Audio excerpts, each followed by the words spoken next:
Donc on est toujours dans le Pardes Rimonim, on est au portail 20 ou au portail 20, le chapitre 6, et on est dans ce chapitre 6 qui est très long parce qu'on veut essayer de comprendre le Shem El à propos d'un texte du Zohar dans le Zohar Hadash, dans Shirachirim. Et là-bas, pour comprendre ce nom El, eh bien, on va effectivement analyser les lettres, à savoir le Aleph et le Lamed. Et donc effectivement, on avait vu les différents types de Aleph dans les cours précédents.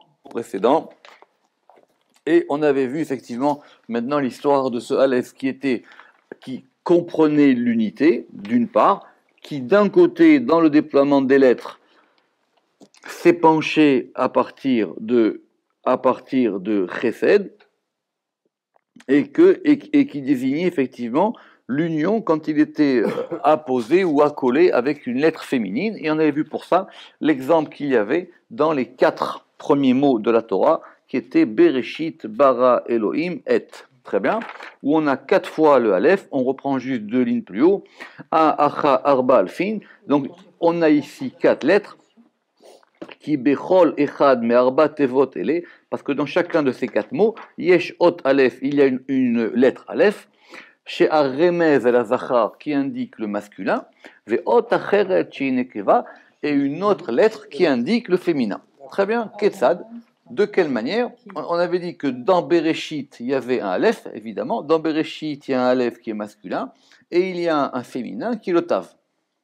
Dans Bara, il y a un aleph, et il y a le bet qui est le féminin. Dans Elohim, il y a un aleph et le he qui est féminin. Et dans et, comme il n'y a que 2 lettres, eh bien, effectivement, la lettre aleph elle est masculine et la lettre tav elle est féminine. Allez, on reprend. Donc vous avez bien vu quand même pourquoi c'est complexe. Parce que si on prend ces 4 mots, Bereshit, Bara, Elohim, et, le Zohar nous dit que le aleph c'est une unité, mais c'est une unité qui comprend en elle plusieurs degrés, mais qu'on va voir ici dans un certain degré comme étant masculine. D'accord. Et que dans ces Bereshit, Bara, Elohim, Et, on a 4 fois la lettre Aleph. Mais à chaque fois, la lettre masculine qui lui est associée, elle change. C'est pas la même. Je reprends. Qu'est-ce qu'il a dit? Ketzad, de quelle manière? Bereshit, Yeshbo, Aleph, Zachar. Bereshit, il y a un Aleph qui est masculin. Venekeva, qui est un tav, et un féminin qui est le tav. Donc, dans Bereshit, ce qui est le côté féminin qui s'associe au Aleph, c'est le tav. Très bien. Dans Bara, il y a un Aleph qui est masculin, mais le côté féminin qui s'associe à lui, c'est un bet. Dans Elohim, il y a un Aleph qui est masculin, et il y a un E qui est féminin. Donc là, c'est un He. Et dans Et, il y a Aleph qui est Zachar et Tav qui est féminine. Ce qui veut dire qu'on a 4 lettres, c'est-à-dire on a le Tav, enfin 4 lettres, on a le Tav, le Bet, le He et le Tav, donc ça fait que 3 lettres, qui sont féminines, mais qui vont changer. Très bien. Pourquoi est-ce que, alors on va aller plus loin maintenant, pourquoi est-ce qu'on va dire que le Tav il est féminin? On verra ça plus tard. Pourquoi est-ce qu'on a dit que le bet, il est féminin? Parce que bet, on va dire ici que de cette manière-là, il est considéré comme étant une lettre réceptrice, comme bet, bite. D'accord? Bet, c'est la maison. Et on a le he qui est féminin. Le he féminin, ça c'est assez facile parce que le he, c'est déjà dans la grammaire ce qui indique la marque du féminin. Très bien.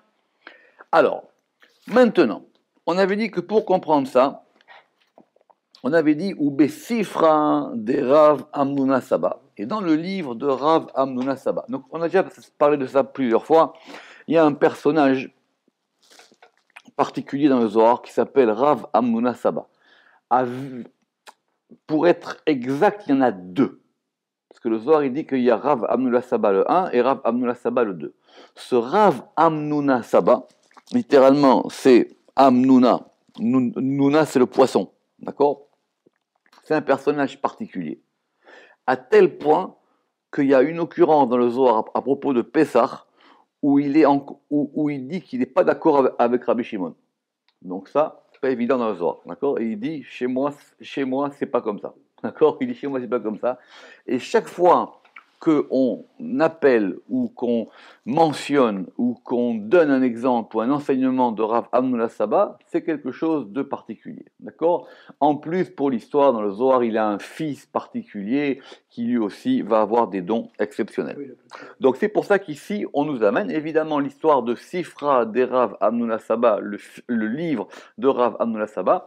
On a déjà parlé de ça dans le Zohar, dans Bereshit, quand on a parlé de ces livres. Vous vous rappelez, on a parlé qu'il y avait le livre de Raziel Amalach, on avait parlé qu'il y avait plusieurs livres, et il y a aussi le livre de Rav Amnullah Saba. Donc dans le livre de Rav Amnullah Saba, donc ça veut dire qu'apparemment c'est particulier, dans son livre à lui, c'est-à-dire, voilà comment c'était indiqué. Que Bereshit, c'était Adam et sa femme. Bereshit, Adam, VTT. Bara, c'était Avraham et sa femme. Elohim, c'était Yitzhak et sa femme. Et Et, c'était Yaakov et sa femme. Très bien. Est-ce qu'on va voir maintenant? Ou Besifra de Rav Amnullah Saba, Bereshit, Adam VTT. Adam et sa femme. Alors, Adam, en général, on dit que Adam, il est Chorma, parce que Adam, il vaut 45, d'accord? Et 45, ça correspond à Chorma. Adam, il est Chorma. Et sa femme, elle est Malchut. D'accord? Très bien. Besod, Ani Rishon ve Ani Acharon, par le secret d'un verset qui dit Ani Rishon, Ani, moi, Ani, c'est-à-dire moi, Rishon, premier, Va'ani, avec le Vav, et moi, dernier. Ça veut dire quoi? Ça c'est expliqué au début dans le Pardes, c'est un verset qui revient souvent. Chochma berosh, ve chochma besof. Il y a la chochma au début et il y a la chochma à la fin. Parce que quand il a dit Ani, c'est un, je suis le premier, Rishon en général c'est toujours chochma, Reshit chochma. Va'ani, et avec le Vav, je suis aussi le dernier. Donc c'est aussi Chorma. C'est simplement un Chorma qui est lié avec un côté masculin et un Chorma qu'on va désigner comme étant féminin. C'est-à-dire, c'est le Yod de Yud Kevavke qui est masculin, parce que le Shem Yud Kevavke, il commence par un Yod. Et le Yod de Adni, et le Yod du Shem Adni, qui est la dernière lettre du Shem Adni, qui correspond ici à Chorma, mais qu'on va appeler la Malchut, parce que la Malchut, elle va aussi s'appeler Chorma Tata, c'est-à-dire la Chorma inférieure. Très bien. Ça veut dire que nous, on avait vu déjà que d'après le Zohar, dans Bereshit, on va prendre notre temps, on a dit qu'il y avait un Aleph qui indiquait le masculin et un Tav qui indiquait le féminin. Très bien. Ici, Rav Amnullah Saba, il dit que ce Aleph-là, c'est Adam, et le Tav, c'est Ève. D'accord? Et dans le sens où Aleph, c'est la première des lettres de l'alphabet, et Tav, c'est la dernière des lettres de l'alphabet. D'accord? Ve'en lomar ve'iteta bina. Ah, mais pourquoi est-ce qu'on n'a pas dit que la femme, que son côté féminin, c'était Bina, parce que normalement, effectivement, le côté féminin de Chorma, ça serait Bina. Pourquoi est-ce qu'on a dit ici Chorma Malchut? Parce que quand on dit féminin, il y a plusieurs types de féminin. Très bien. Donc c'est pas évident ce qu'il veut nous dire Amasaba. Chez Eno Mityachev Kiryatarba Shidbaer Lifanim Shua Malchut Kashanever. Parce que cela ne s'accorderait pas avec ce que le Zohar nous dira plus tard à propos de la cité des quatre, qui est Chevron, et la cité où sont enterrés les quatre couples qu'on verra plus tard, Kiryat Arba. Et là-bas, c'est évident que ça s'adresse à la Malchut. Mais on aurait pu considérer que ce que ça s'adresse à la Bina. Très bien. Donc on a dit après Et, Bara. Donc le premier Bereshit, il forme Et, et le deuxième, il est Bara. Bara, on a dit c'est quoi? Bara, c'était le Aleph qui est masculin et le Bet qui est Nekeva. On a dit que ça correspondait à quoi? Ça correspondait à Abraham et sa femme. Donc Abraham et sa femme, Besod He, Shenitosef le Sarah, parce que Sarah, elle s'appelait Sarai, et on a changé son nom, et on l'a appelé Sarah. Ça, c'est qui correspond à ce degré de bara. Ceci dit que on avait considéré que dans bara, la lettre féminine, c'était le bet. D'accord? Très bien. Yitzhak et sa femme, d'accord? Donc, Rivka. Besod, Vayi vi ea Yitzhak oela, Sarah imo, que quand Eliezer il est revenu avec Rivka, vous vous rappelez cette histoire? Il a présenté Rivka à Yitzhak, et qu'est-ce qu'il a fait Yitzhak? Il a amené Rivka dans la tente de Sarah, sa mère, pour qu'elle se connecte à la mère. Très bien. Yitzhak venugve, parce qu'il y a marqué Vaya vi ea Yitzhak aho ela Sarah imo, et il l'a apporté, il a amené Yitzhak l'a amené. Aoela, ça veut dire vers la tente. Le Aoela, ça indique la direction grammaticale. D'accord, dans la grammaire, c'est il a amené vers la tente. Alors c'est curieux, ça fait 3 et avec, tout à fait. Avec le Shenkel. Aoela, Sarah Imo, de Sarah, sa mère. D'accord, et après, on a dit et. C'est quoi? C'est Yaakov et Rachel. C'est Yaakov et Rachel. Le Ramak ici, il va vite. Il dit Kaanoda. C'est une chose qui est connue. C'est pas la peine d'y revenir. Alors, très très bien. Alors le Zohar, il reprend. Il dit très bien, mais maintenant, on vient donc d'attribuer, je répète, on vient donc d'attribuer 4 rapports masculins-féminins dans les 4 premiers mots de la Torah.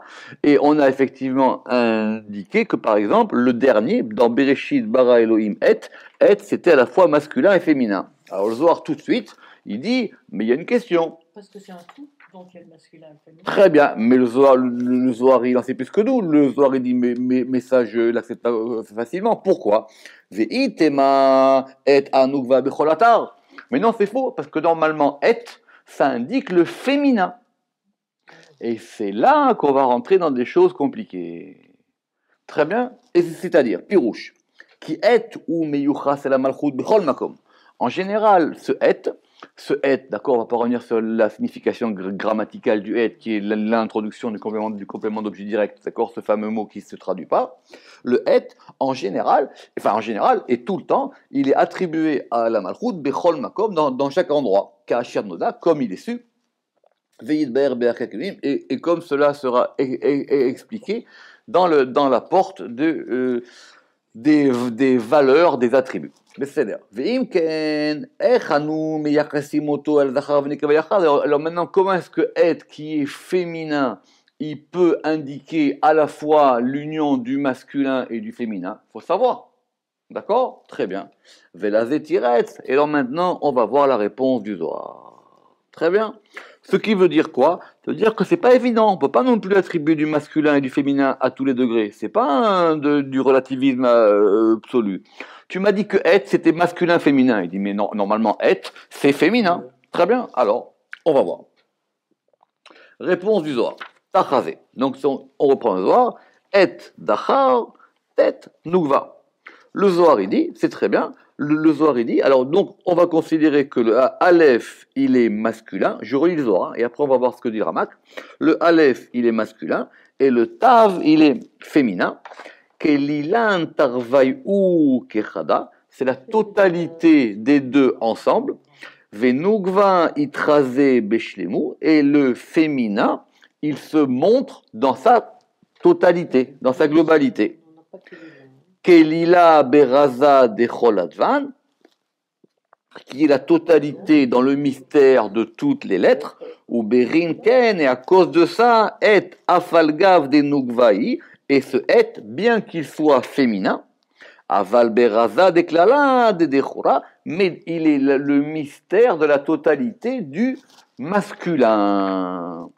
C'est-à-dire, on va voir ici, pirouche. Leolam emalecha kitet levad anekeva. Donc, il faut que maintenant on analyse encore une fois ce et. Le tav du et, quand il est tout seul, il est féminin. Ki tav levad anekeva betevat et. Akavana el anekeva beshlimut. Dehainu besod hazachar anichlal ima, c'est-à-dire par le principe du masculin qui est totalisé avec lui. Ve'aliado imara kol haotiyot, et par lui, on a donc une vision de toutes les lettres. Parce que dans le et, on a du aleph au tav. On a de la première lettre à la dernière lettre. Aleph, dans et. Dans et, vous avez aleph et tav. De A à Z. C'est très bien.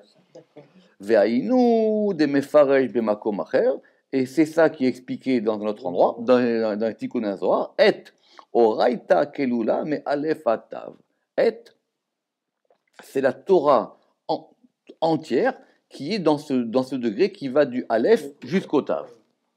Pirouche, Amalchut nichlelet bechol otiyot Torah. La Malchut, elle est totalisée dans toutes les lettres de la Torah. C'est-à-dire les forces du masculin. Pourquoi? Qui allié de Azachar, imegala kol haotiyot, parce que c'est par le masculin qu'elle va dévoiler toutes les lettres. Ou leolam et aremez aleph zachar tav nekeva. Et donc le aleph il est masculin et le tav il est nekeva. Donc c'est un degré féminin qui comprend en lui du masculin et du féminin. Donc c'est pas une contradiction. Ça veut dire et en général il indique la malchut, mais c'est quoi la malchut? La malchut c'est la force du masculin avec du féminin. Donc, si je te dis que et c'est un zivoug masculin-féminin, ce n'est pas en contradiction avec le fait de dire que et c'est féminin. Ok? Ve'alda, et c'est pour cela que ici, arba zivugin inun acha, et c'est pour ça que ici, nous avons donc 4 couples. Très bien. Pirouche, les fichach, nimsa, arba zugot, c'est pour ça qu'on trouve dalet zugot, qu'on trouve 4 couples. Chez Im, Lochen, Lo Yiyu et la Gimel. Parce que s'il n'en était pas ainsi, il n'y en aurait que 3. Pourquoi est-ce qu'il n'y en aurait que 3 s'il n'était pas ainsi? Parce que si on ne considérait pas le et comme un couple masculin-féminin, on n'en aurait que 3. On aurait Bereshit, Bara et Elohim. Et on n'aurait pas le et. C'est très bien. Ou Besifra de Rav Hamnuna Saba Amar Shem Dalet. Et c'est pour ça que dans le livre de Rav Hamnuna Saba, on a dit qu'il y en avait 4. Et dans le livre de Rav Hamnuna Saba, c'est pour ça qu'il y en avait 4. Veod. Et de plus, Kimi Gimel Arishonim Nilmat Sheare Azecharim Aleph. Parce que des 3 premiers couples, Bereshit, Bara, Elohim, on a appris que le Aleph était lié au masculin, ou plutôt que les masculins étaient Aleph. Très bien. Ve'imken magara Aleph shel et, mais et shel Bereshit vechen shel Bara. Et après tout, alors ça nous rajoute quoi d'en rajouter un 4e? D'autant plus que l'alliance Aleph-Tav, on l'avait déjà trouvé dans Bereshit. Donc ça me rajoute à quoi le fait qu'il y en ait un 4e? C'est très bien.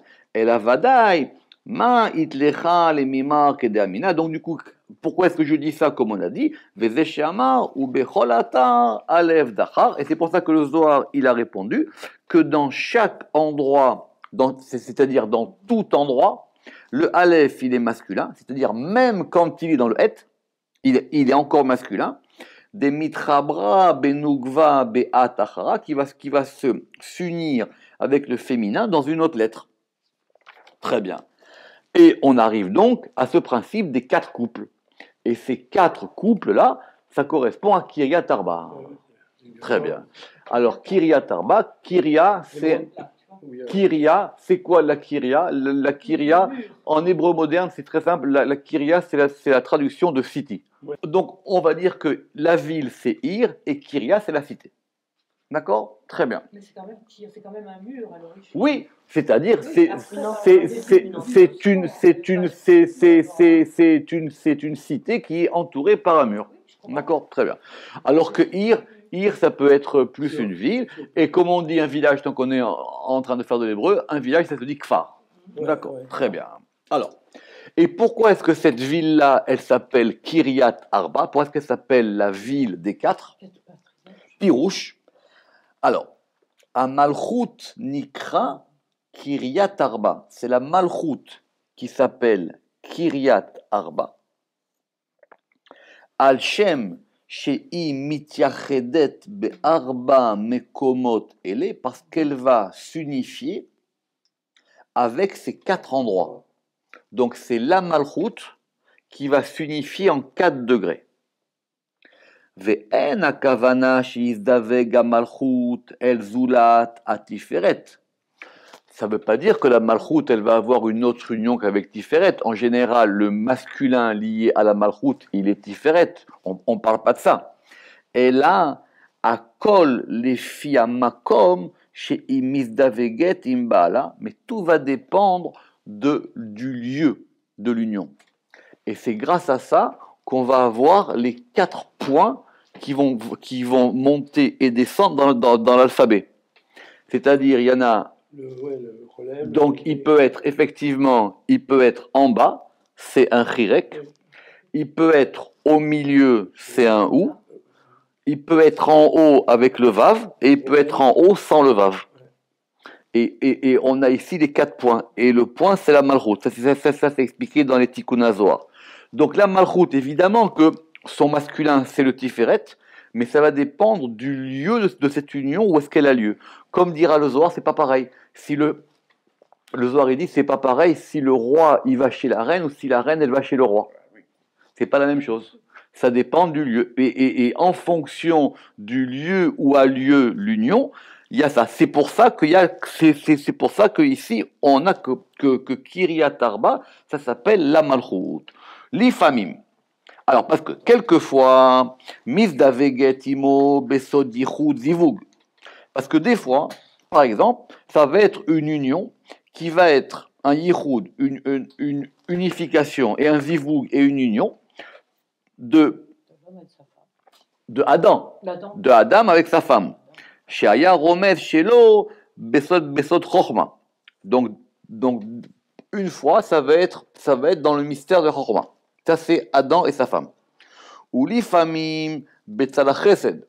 Et quelquefois, du côté du chesed, c'est-à-dire Abraham et sa femme. Quelquefois, du côté de la gvura. Ici, il a dit vechoulé, d'accord. D'accord. Yitzhak, ça veut dire quoi? Yitzhak, c'est par rapport à la gvura. Et Yaakov, par rapport à Tiferet. D'accord? Donc, ce sont ces 4 unions différentes qui vont donner toute... J'aime pas ce mot, mais on va dire le spectre ou le panel d'évolution des 4 points de la Malchut. Et c'est ce que je vous ai dit, et c'est comme ça que Rabbi Shimon bar Yochai, il a expliqué dans les Tikkunim. D'accord? Donc la Malchut, elle peut avoir une union du côté de Chorma, et on appellera ça Adam et Ève. Elle peut avoir une union du côté de Chesed, et on appellera ça Abraham et Sarah. Elle peut avoir une union du côté de Gvura, et ça sera Yitzhak et sa femme. Et elle peut avoir une union du côté de Tiferet, et ça sera Yaakov et sa femme. Et on comprend donc que les 4 premiers mots de la Torah, Bereshit, Bara, Elohim, Et, ils indiquent directement ces 4 directions de la Malchut. Donc, maintenant qu'on a ça bien en main, Veine nimsa lefize shemetziut aleph ou bechesed vela gimel metziut. Et donc, on revient donc au fait que le aleph, de façon générale, il est lié à chesed, mais que le aleph lié à chesed, il va correspondre à 3 particularités. Il va avoir 3 états. Il y a 3 états du aleph.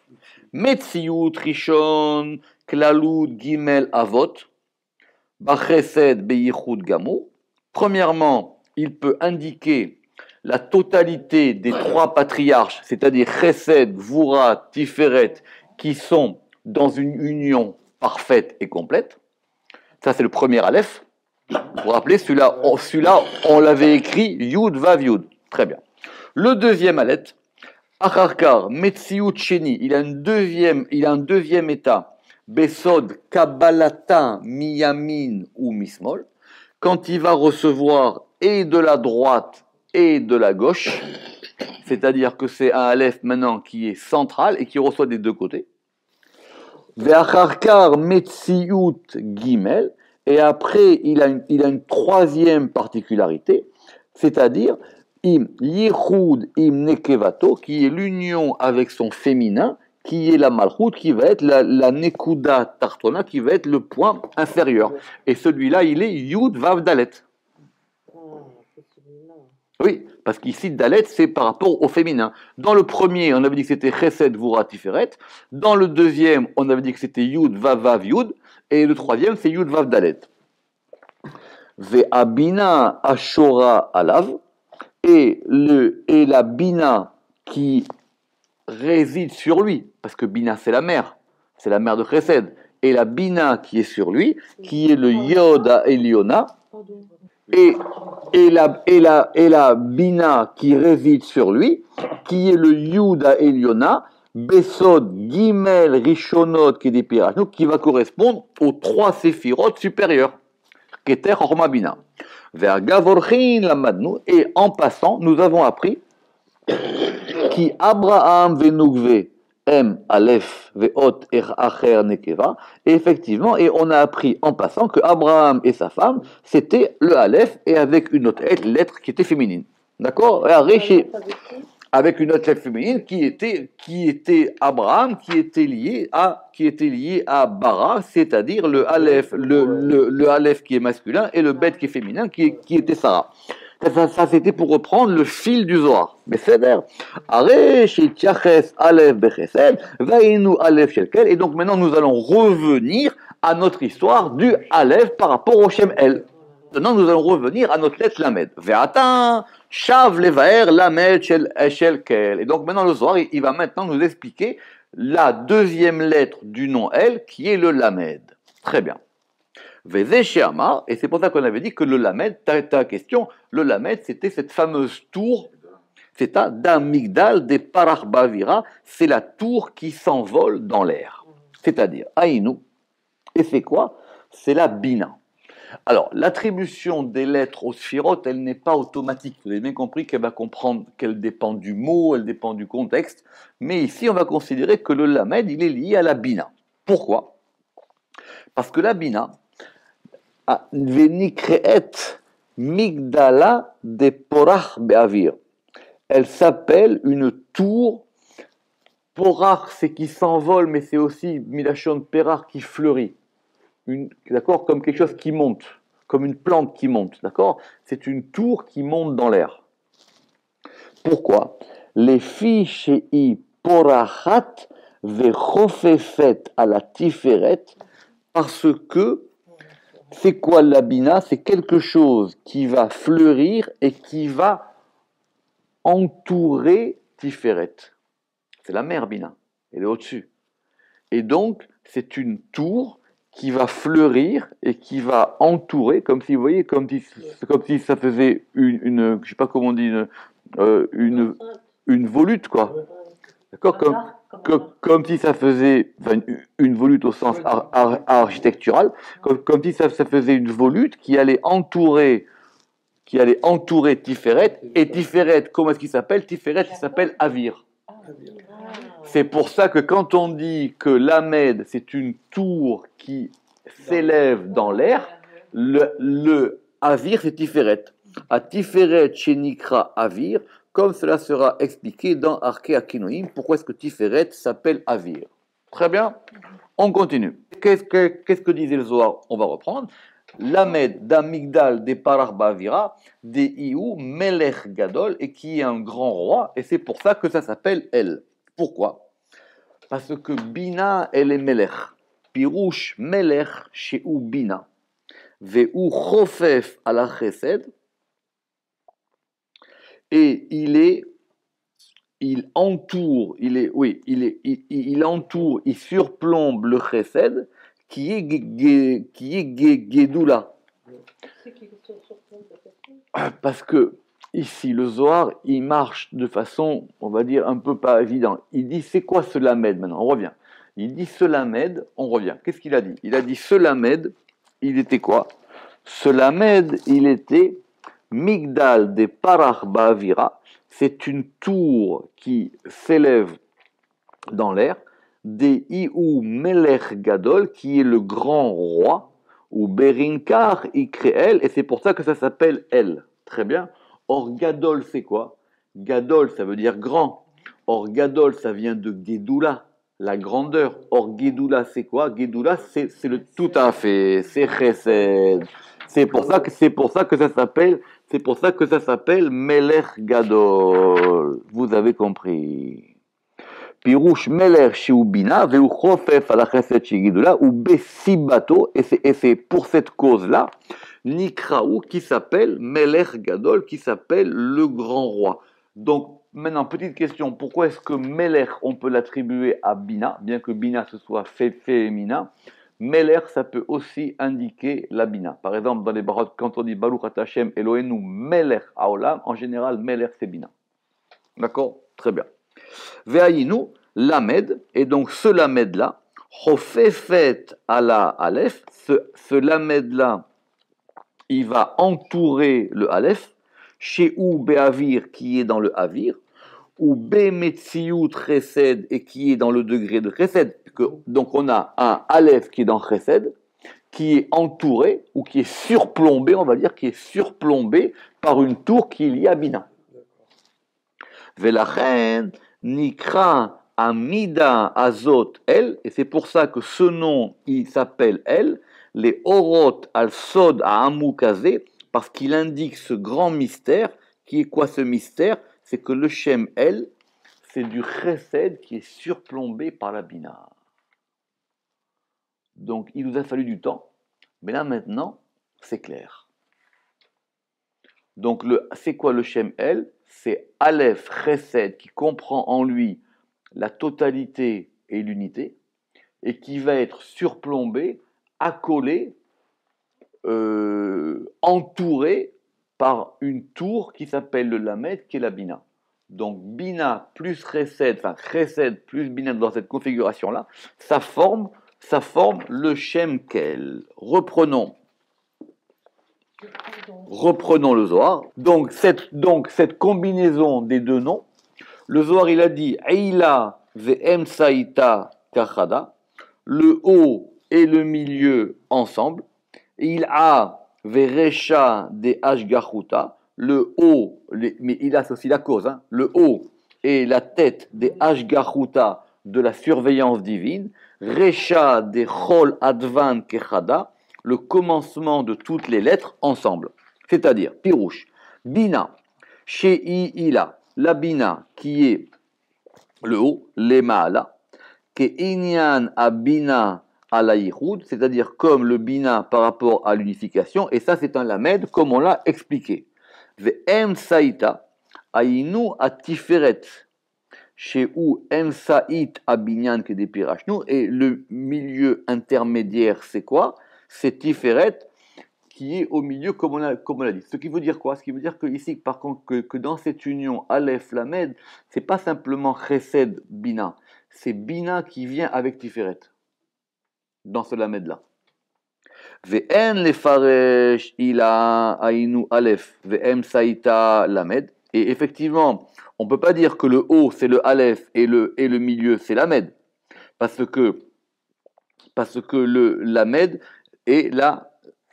Et c'est la lettre médiane. Parce que quand on compte les 22 lettres, c'est la 11e. D'accord? Très bien. Donc le Rama qui dit, c'est pas comme ça qu'il faut lire le Zohar. Chez Enomit Yashem, qui dit cela ne s'accorderait pas avec notre texte. Chez Enomit Yashem, les filles de Maïdekama Batahari, parce que sinon, de ce qu'il a dit après, quand il a dit, Eila Verecha, le haut et le bas, des Eshgachuta Recha de Cholan Kirada, c'est-à-dire et la surveillance de toutes les lettres ensemble, des Al-Kolchin, la Dekama, Ayumubina et la Vada qui est des Pirachnou, mais effectivement, cela correspond à ce qu'on a dit. Parce qu'on aurait pu croire que quand le Zohar, il a dit Ila Ve'em Saïta, ça aurait pu vouloir dire le Aleph, il est le haut, et le Lamed, il est au milieu. Ça ne veut pas dire ça. Très bien. Alors, Ve'id et Adar Kama, et c'est pour ça que le Zohar, il revient et il dit il avait Reshad Gachutan Leorot, qui meyot Shamarila Bina, Ve'em Saïta Shitiferet. Parce que maintenant, alors pourquoi est-ce qu'on a dit que le haut c'était Bina et le milieu c'était Tiferet? Im kolze lo nachrish yotinyan shel Aleph dafka bechesed, mipnei shaita techilat haskala techilat lecholatiot. Ce n'est pas parce qu'on mentionne Tiferet qu'on n'a pas mentionné Chesed, parce que de toutes les manières, d'après ce que nous avons vu ici, Mipnei she'aita techilat ha'askala, parce que Chesed c'est le début de l'intellection des choses, et c'est-à-dire Techila lechol haotiot, le commencement de toutes les lettres. Très bien. Ok. On prend le Zohar.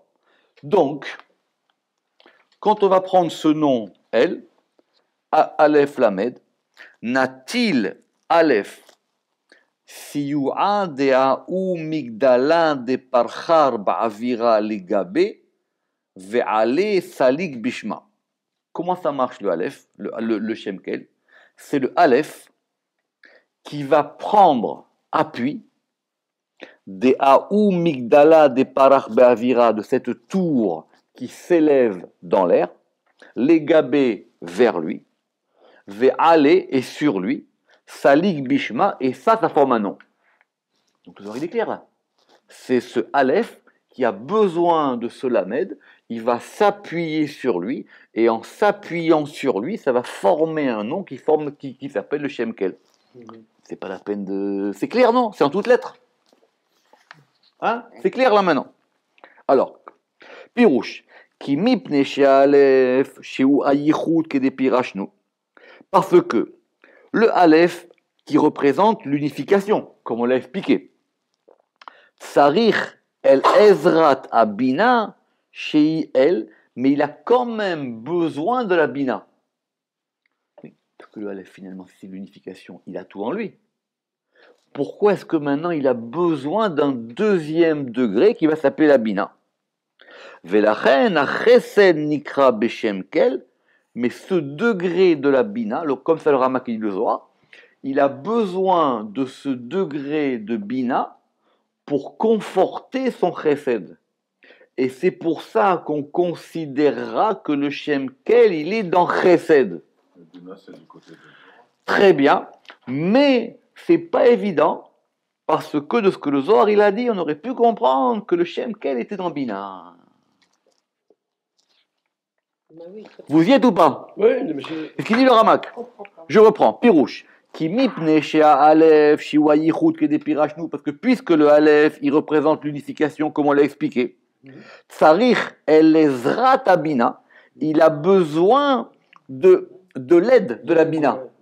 Il a besoin de l'aide de la Bina, Shi El, qui est le El, Velachen a Chesed Nikra Beshem Kel, c'est pour ça que le Chesed, il s'appelle par le Shem Kel, et pas la Bina. Quand il dit vous comprenez ou pas? Le Shem Kel et pas la Bina, parce que d'abord Aleph, c'est la première lettre du mot, donc c'est important, donc c'est elle qui va donner la tonalité. C'est très bien. D'accord, il y a des différences entre Aleph Lamed et Lamed Aleph, d'accord, très bien. Et n'oubliez pas que ça fait 31, bon, bref. Et donc c'est pour ça qu'on avait pu penser au début que le Shem Kel, il était Chesed de Bina. Ouais. Vous vous rappelez ou pas? Donc on retombe sur nos pieds. Mais c'est l'ergamo, très bien. On verra la dernière fois maintenant comment est-ce qu'on va passer de ça à ces fameuses 32 sentiers de sagesse du Sefer à Yetzira. Baruch Adonai Le'olam. Amen ve Amen.